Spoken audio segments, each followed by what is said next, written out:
नमस्कार। जीएसआर गुरु YouTube channel में आपका स्वागत है। बात कर रहे थे हिंदी में वर्ण विचार। वर्ण विचार के 2 पार्ट पढ़ चुके थे। आज अपन बात करेंगे वर्ण विचार पार्ट 3, यानी वर्ण विचार में अपन पढ़ चुके थे सबसे पहले ध्वनि वर्णों की परिभाषा पढ़ चुके थे, वर्ण के प्रकार। तो प्रकारों में स्वर के संख्या पढ़ चुके थे कि देवनागरी लिपि के अनुसार हिंदी में स्वरों की संख्या 11 होती है, लेकिन मात्राओं की संख्या पूछे तो कितनी होती है? 10। आज बात करते हैं इसमें, वो बात करते हैं अपने स्वरों के प्रकार। यदि स्वरों के प्रकार की बात करें तो स्वरों का पहला प्रकार पढ़ते हैं जीवा की स्थिति के आधार पर स्वरों के कितने प्रकार होते हैं? 3 प्रकार। यानी कहने का मतलब यह है कि अपनी जीवा इसकी स्थिति के आधार पर स्वरों के 3 प्रकार होते हैं। हिंदी में कुल स्वरों की संख्या 11 होती है, तो उन 11 स्वरों को जीवा के आधार पर 3 भागों में बांटा गया है। देखो 1 नंबर पे आपके स्वर आते हैं अग्रस्वर। अग्रस्वरों की संख्या कितनी होती है? 5। ई ई री ए आई, ये 5 आपके कौन से स्वर होते हैं? अग्रस्वर। मध्य स्वर अपना 1 होता है जो जीवा के मध्य के भाग से उच्चारण किया जाता है, जैसे अ। तो अ का उच्चारण करते हैं तो जीवा के मध्य के भाग से किया जाता है।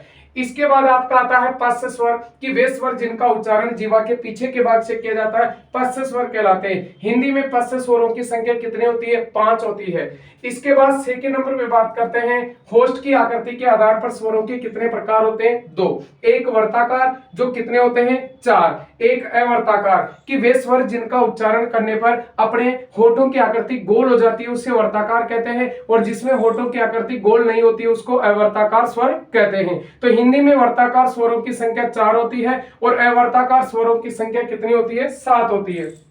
इसके बाद थर्ड नंबर पे बात करते हैं उच्चारण काल के आधार पर या उच्चारण में लगने वाले समय के आधार पर स्वरों के प्रकार पूछे तो 3 होते हैं। एक आपका लघु स्वर, तो हिंदी में लघु स्वरों की संख्या होती है 4। कितनी होती है? 4, जिनको अपन ऋस्व स्वर भी कहते हैं। इसके बाद सेकंड नंबर पे दीर्घ स्वर, जिनको गुरु स्वर कहते हैं, जो गुरु स्वरों की संख्या होती है 7। इसके बाद प्लुस स्वर है, किस प्लुस स्वर का प्रयोग 2 जगह किया जाता है, किसी व्यक्ति को दूर से बुलाने में और संस्कृत के मंत्र उच्चारणों में प्लुस स्वर का प्रयोग किया जाता है। जैसे आपका शब्द आता है ओम, तो ये पूर्वाग्रह एस होता है एक तो, और एक आपका ये 3, ठीक है, ये आपका कौन सा स्वर कहलाता है? प्लुत स्वर कहलाता है। इसके बाद बात करते हैं दीर्घ स्वरों को जाति के आधार पर 2 भागों में बांटा गया है। एक तो आपके सजातीय स्वर और विजातीय स्वर, कि वे स्वर जिनका निर्माण समान जाति के स्वरों से होता है उनको सजातीय स्वर कहते हैं। जैसे ए प्लस ए मिलकर आ बना है, छोटी और छोटी मिलकर बड़ी बनी है, छोटा और छोटा मिलकर बड़ा बना है।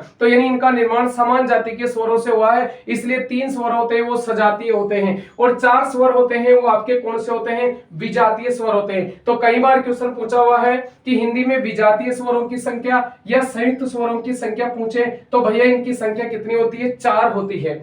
इसके बाद 4 नंबर पे बात करते हैं कि उत्पत्ति के आधार पर स्वरों के प्रकार। तो भैया हिंदी में उत्पत्ति के आधार पर स्वरों के 2 प्रकार होते हैं। एक आपके मूल स्वर, कि वे स्वर जिनकी उत्पत्ति स्वयं होती है उन्हें मूल स्वर कहते हैं। हिंदी में मूल स्वरों की संख्या 4 होती है। 4 कौन कौन से होते हैं? अ, ई, उ और री, ये चारों आपके मूल स्वर होते हैं, इनको लघु स्वर भी कहते हैं। और हिंदी में संधि स्वरों की संख्या पूछे तो इनकी संख्या कितनी होती है? 7 होती है। तो ये आप 4 प्रकार पढ़े, पहला जीवा के आधार पर, दूसरा पढ़े होस्ट के, तीसरा पढ़े उच्चारण, और चौथे आधार पर।